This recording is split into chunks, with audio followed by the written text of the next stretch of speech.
Have you ever wondered how a civilization thousands of years ago managed to build structures that still baffle us today? The Egyptian pyramids are not just colossal monuments of stone, but they're puzzles wrapped in enigmas, shrouded in the sands of time. These ancient marvels of engineering and architecture, rising from the arid landscape like the fingers of the gods, have captivated our imagination for millennia. Their sheer size, precision, and the complexity of their construction bewilder and fascinate us. How could a civilization, without the aid of modern technology, create such monumental tributes to their pharaohs that have withstood the ravages of time? These questions have spawned countless theories, some plausible and others downright fantastical. The pyramids are silent witnesses to a civilization that once flourished, its secrets locked within their stone walls. These structures have stood the test of time. But how did the Egyptians manage such an astonishing feat? This is the riddle of stones we're about to explore.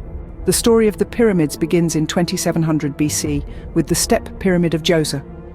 In the heart of Saqqara, an ancient burial ground in Egypt, stands the Step Pyramid of Djoser, the first colossal stone building and the earliest colossal stone pyramid.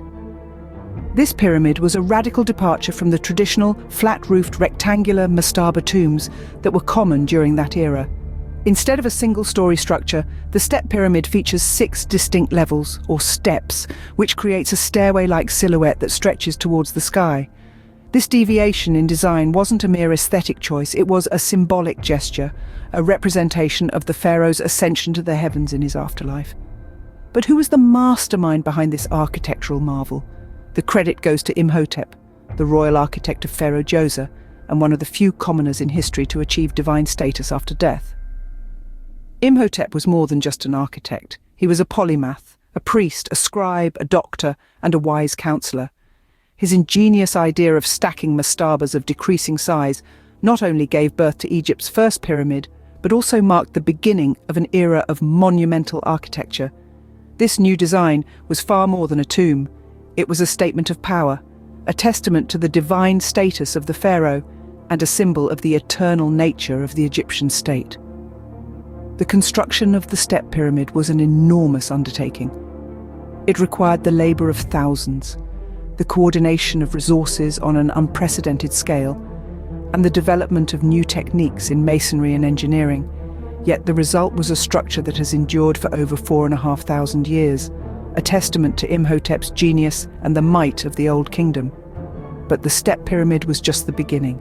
Its success laid the foundation for a revolution in royal tomb construction. It set a precedent that would be followed by all subsequent pharaohs, marking the dawn of the Pyramid Age.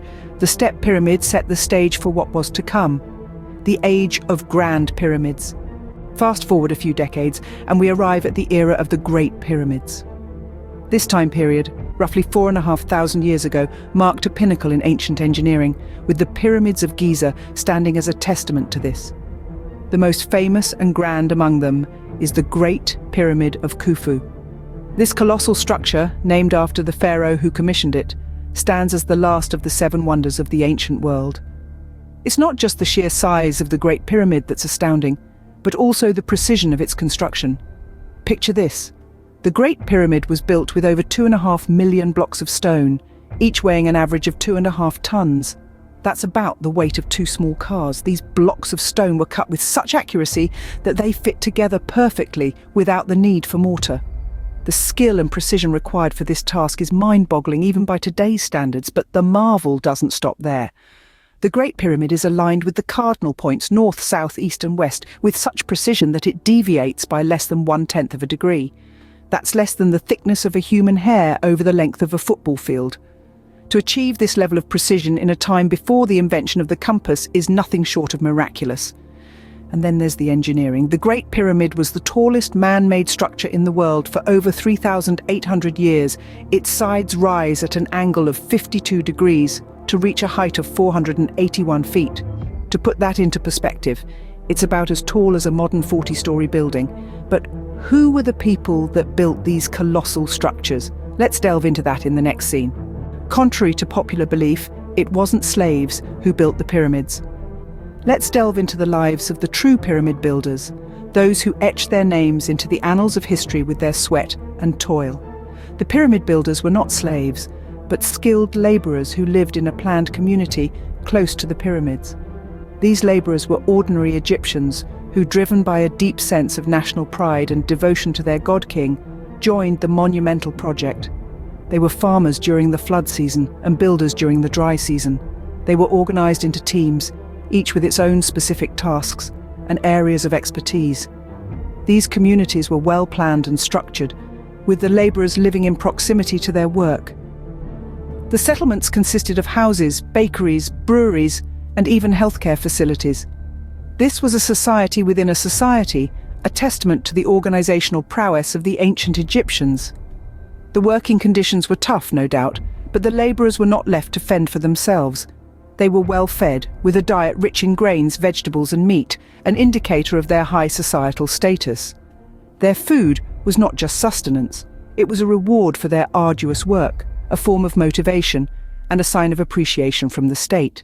But what about their health, you may ask? Surprisingly, they had access to medical care. Injuries were common given the nature of their work, but they were not ignored. The laborers were attended to by physicians who used a variety of treatments, from setting broken bones to performing surgeries. They were, in essence, the earliest known industrial workers with healthcare benefits. The pyramid builders of ancient Egypt were more than just laborers. They were a dedicated workforce, a community of skilled workers who, despite the harsh conditions, strived to create something that would stand the test of time. And stand the test of time, it did. But the question remains, how did they move those massive stones? Moving stones weighing an average of 2.5 tons was no small feat. Picture that for a moment. Each block, as heavy as a small car, hauled across the burning desert sands. It's a task that seems impossible even with our modern machinery. Yet the ancient Egyptians achieved it with nothing more than human muscle, simple tools, and an extraordinary wealth of ingenuity. So how did they do it? Over the centuries, many theories have been proposed, each one more intriguing than the last. One of the most popular is the sled and wet sand theory. It suggests that the Egyptians placed these massive stones on sleds and then hauled them over wet sand. The water would reduce the friction between the sled and the sand, making it easier to move the stones. This method was so effective that it's still used in rural Egypt today. But the sled and wet sand theory doesn't explain everything. How did the Egyptians lift these stones to the pyramid's lofty heights? Enter the internal ramp theory. This theory proposes that the Egyptians built a spiraling ramp inside the pyramid itself. As the pyramid grew taller, so did the ramp. The workers would then haul the stones up this ramp, placing them in their final resting place on the pyramid's exterior. Both theories have their merits, and both have their skeptics. The truth is, we may never know exactly how the pyramids were built, but that's part of their allure, isn't it? They're a riddle wrapped in an enigma, a mystery that has endured for thousands of years. The pyramids are more than just tombs for long-dead pharaohs. They're a testament to the Egyptians' remarkable understanding of mathematics, astronomy, and engineering. They're a symbol of human tenacity and ambition, a reminder of what we can achieve when we dare to dream big.